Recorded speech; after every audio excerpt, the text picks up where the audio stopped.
WFM 91.7.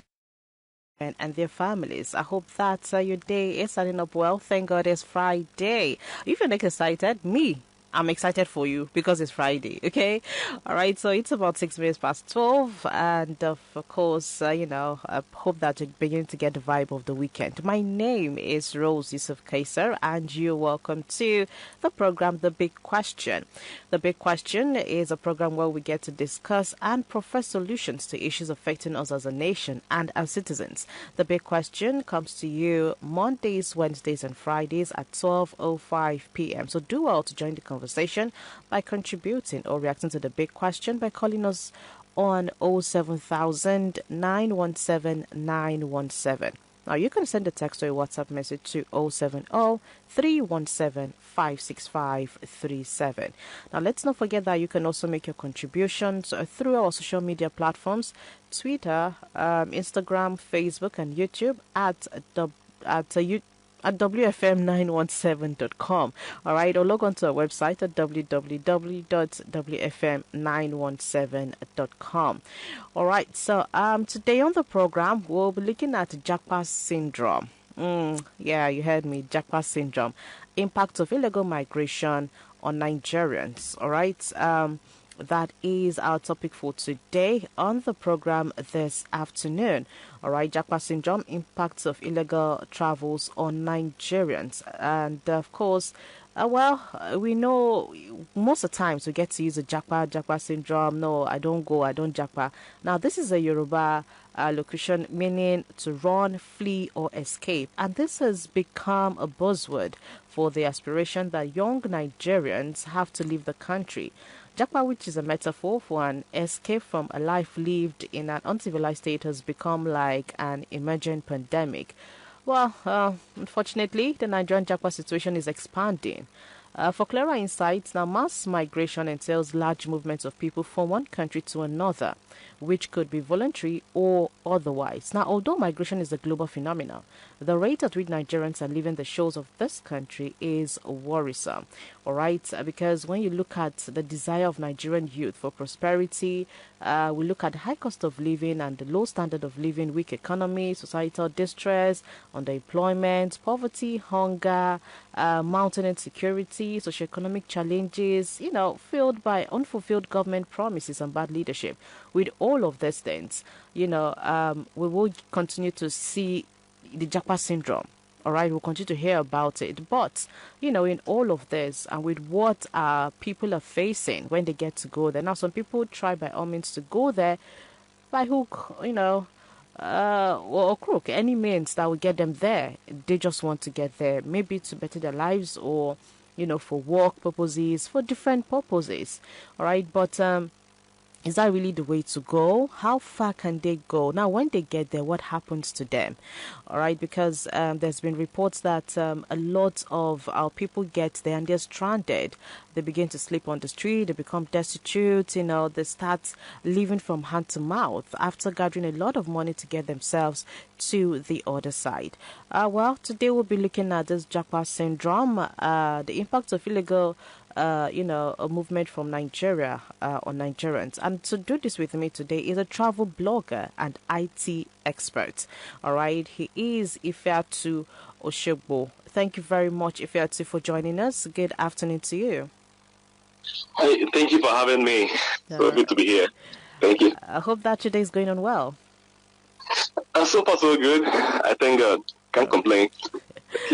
All right, good to have you on the show. So this is Women Radio, WFM 91.7. This is 10 minutes past 12, and this is the program The Big Question, where we discuss and profess solutions to issues affecting us as a nation and as citizens. Of course, my name is Rose Yusuf Kaiser, and we are discussing or looking at JAPA syndrome, the impact of this on Nigerians. All right, so with me is a travel blogger and IT expert, and of course, we are going to talk about this shortly. Do want to call us up on 07000 917 917. Send us a message or a WhatsApp message on 070 317 56537. All right, so if you're to, let's get straight to the discussion of today. Now, JAPA syndrome. As a travel blogger, how would you explain that? Okay, thank thank you very much for having me once again. Yeah, JAPA syndrome, the JAPA and what have you. Actually, I myself have been hearing about it too, just like, he said, but today was the day I learned it's the meaning, the actual meaning in Yoruba, like you explained earlier. Wow. Okay. Yeah. So, but myself, my own understanding of JAPA has always been just like to go find greener pastures abroad, going to other countries or other economies to find something better for yourself and for your family and for your loved ones. Yeah. That has been my personal understanding. But yeah, I started traveling for fun, just for fun or to learn in 2014. So I still remember then, I remember one experience I had in 2015, as I was going by road from,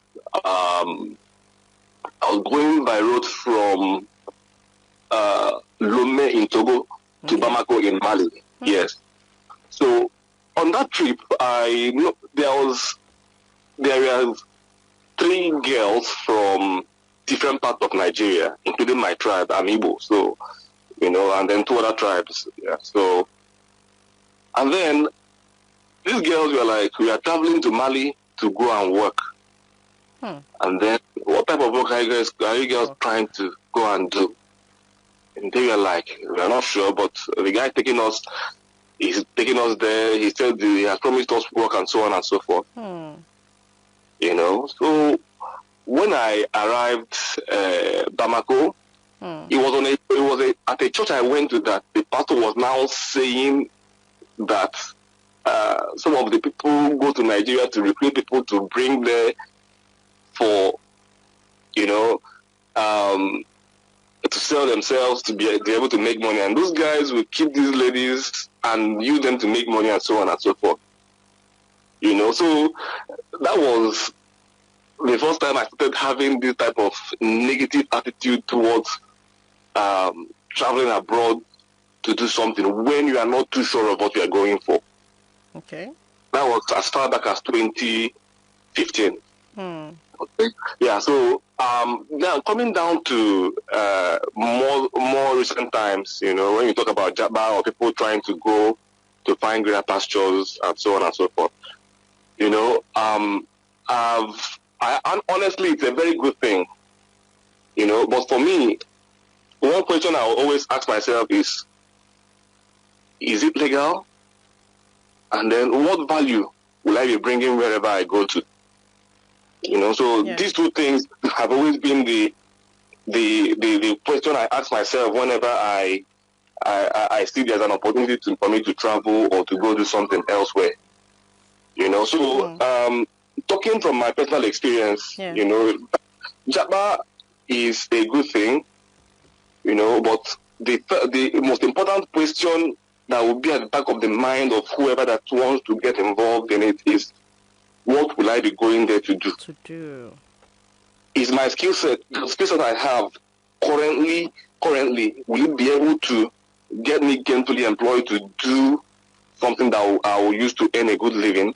Or will I just go to do whatever thing I can do to survive, So if you can answer this question and you are satisfied with it, then it's something I would encourage you to do. Okay. If you answer it satisfactorily. Yeah. So. All right. So thank you very much, Ifeatu. Now, let's look at our, economy. What do you think are the main drivers for you who have traveled, all around? Now you have experienced different economies, and then you look back at Nigeria, your home country, and you see what is happening concerning young ones or even the elderly who just want to pick up their families and just leave the country. What do you think are the main drivers of this JAPA syndrome that we are experiencing in Nigeria? Okay, well, let me say that part of the problems we have back home in Nigeria is the government. Of course, I'm not putting all the blame on them because every country have their own problems. Okay, but bringing it down to myself and to my friends, because I always use myself as an example. Yeah. I would say it's peer pressure. Understand? So you look on the right, you see that Mr. A has left. Mr. B, even the one that said he was your best friend, he wouldn't tell you anything until the day he was about to leave. And then the next thing you know, he tells you he's in Canada or he's in Sweden or he's in Spain, and he doesn't even care what he's doing. That type of thing. So I will point out peer pressure, the government, and then the dwindling economy. You understand? But having pointed out some of these things, every country has their own problem. I used to tell people before this year, before this set of recession came this time, that at least I've been to like 45 countries. I've been to like 32 here in Africa, and then other places in the world, So I still tell people that Nigeria, up till like maybe last year, should be one of the cheapest places someone can live in the world. With the high cost of food we have right now. Even with the high cost of, I'm telling you the truth. I'm telling you the gospel truth, At least if you have like 300 or 400 naira, you can find something and eat. You understand? But it may not be that easy.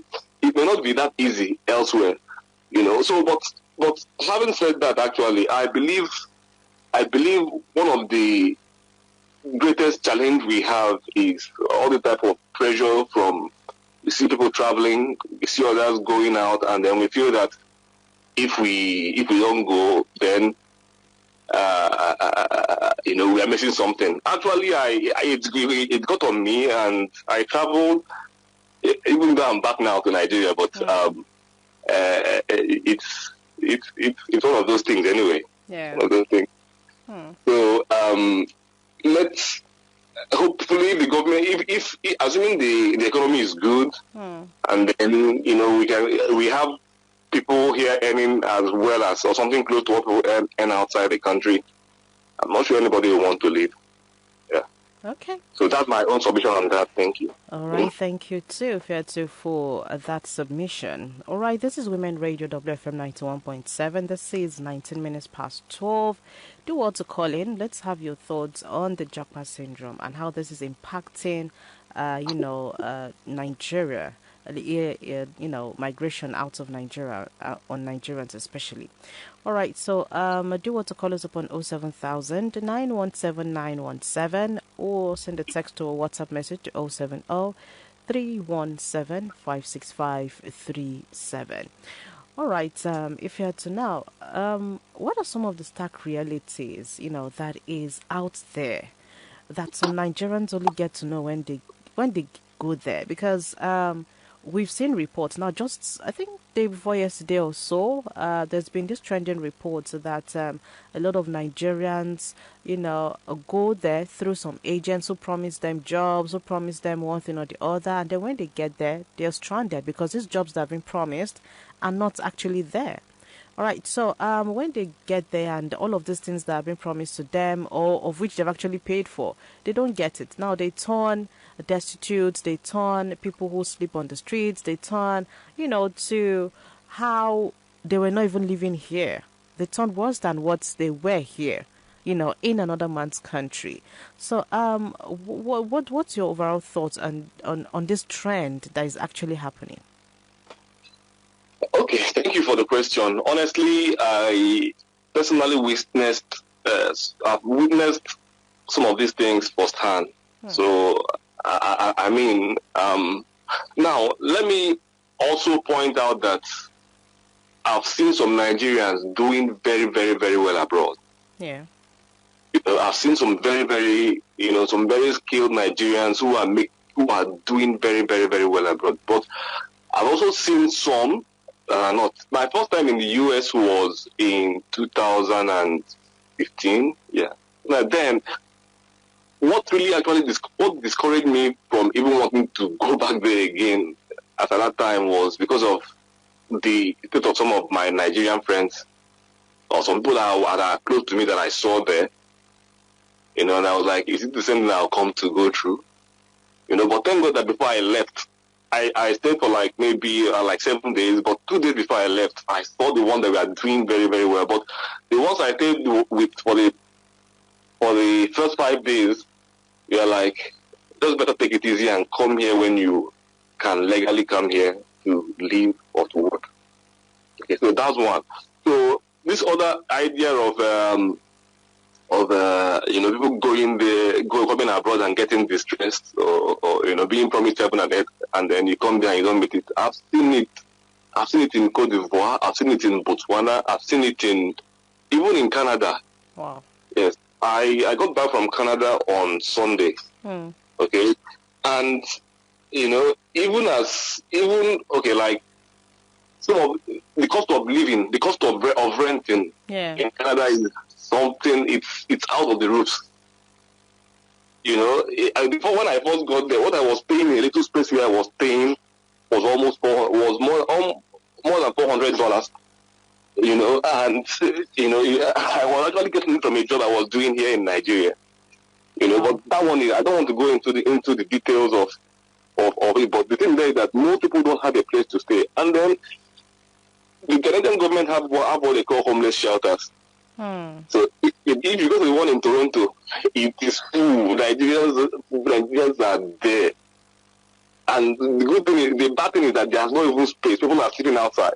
You understand? So this is one out of many. Then secondly is jobs. Okay, I myself, people will promise you that you come in, you have this job, you have that other job. It's true. Sometimes, yes, if it's a good agent and know what he's doing, they can get you a job. But in most cases, there are no jobs.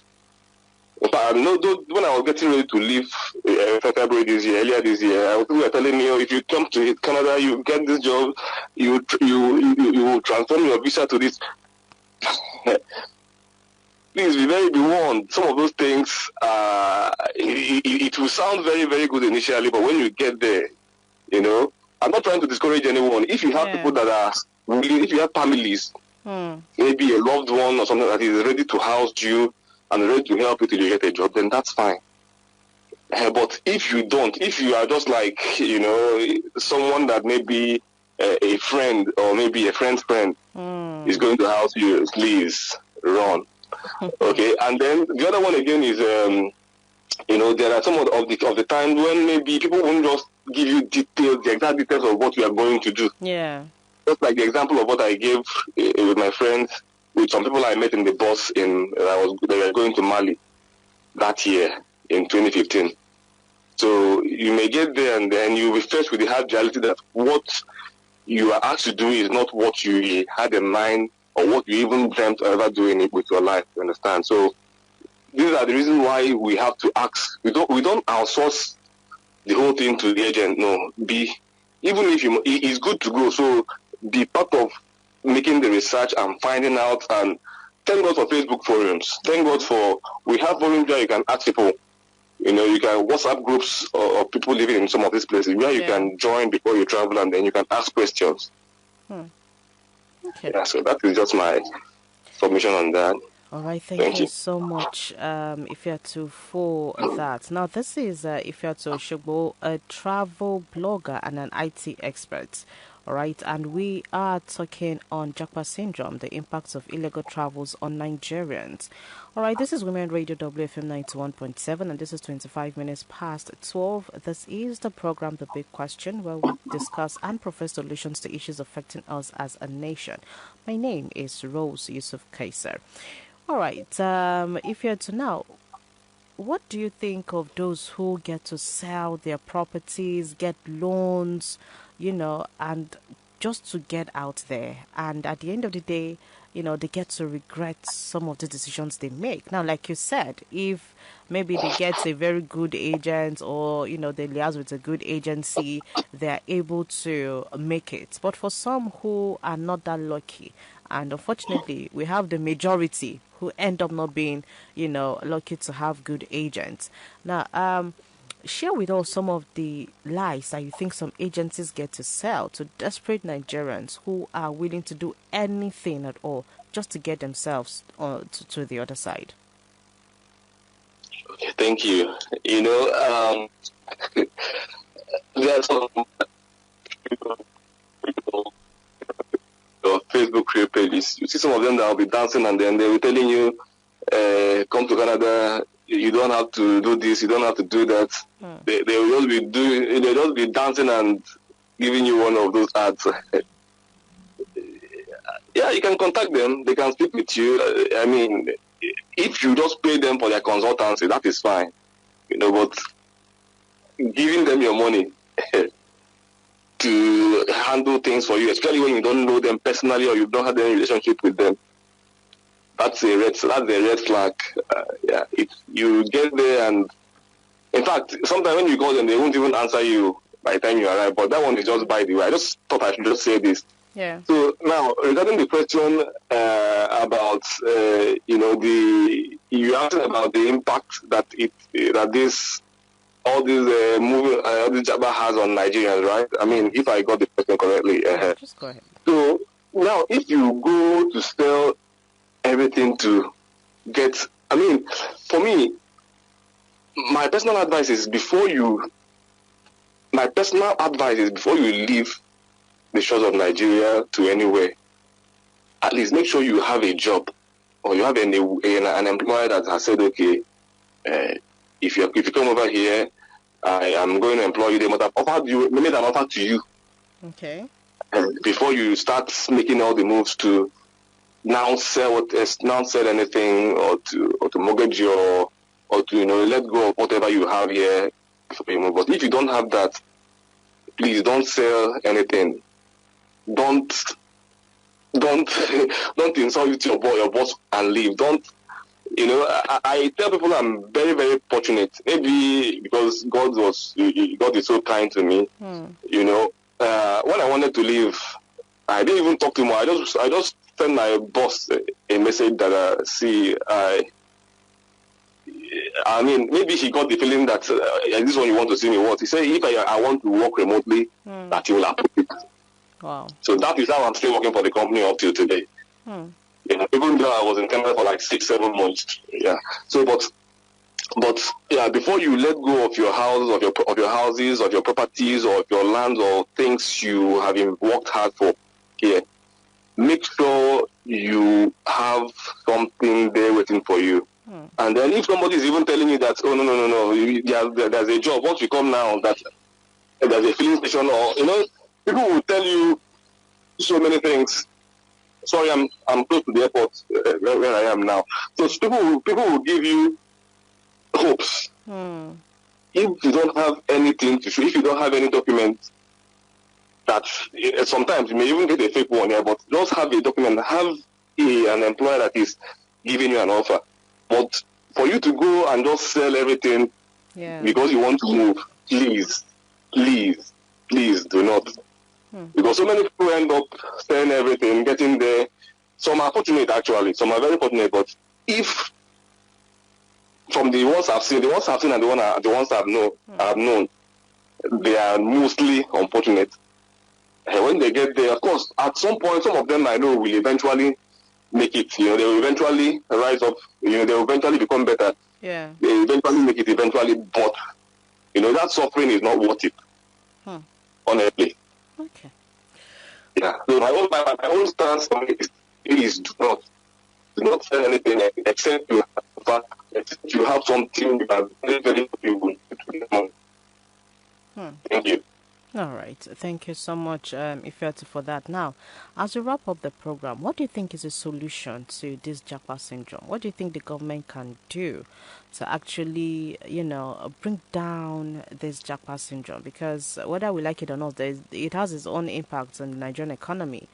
There's brain drain going on in so many organizations. There is a lot of, workforce who are leaving the country. and then that in turn has its own toll on our economy, and a lot of that. There's so many people who are going into crimes right now just because they want to get themselves out there. So, Yeah. what do you think the government can do, or rather, what do you think is the solution to this? Looking at it from the government level and even we as individuals, what can we do? Because it's not like we can stop people totally from going there. We can only Yeah. say this is the bad, this is the good. So you make the decision for yourself. But in order to bring down the number of those who want to do this for the wrong reasons, or they're not sure of what's happening the other side and they just want to get there, what's your advice, from the government levels and we, even as, humans here as a listener to this program? Yeah. Thank you very, very, very much.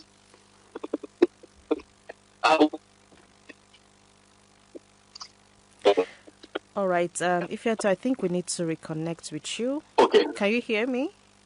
I can hear you very well. Yes, I can hear you very well. Yeah. Go ahead then. Okay. So my approach to answering this question would be like the way forward.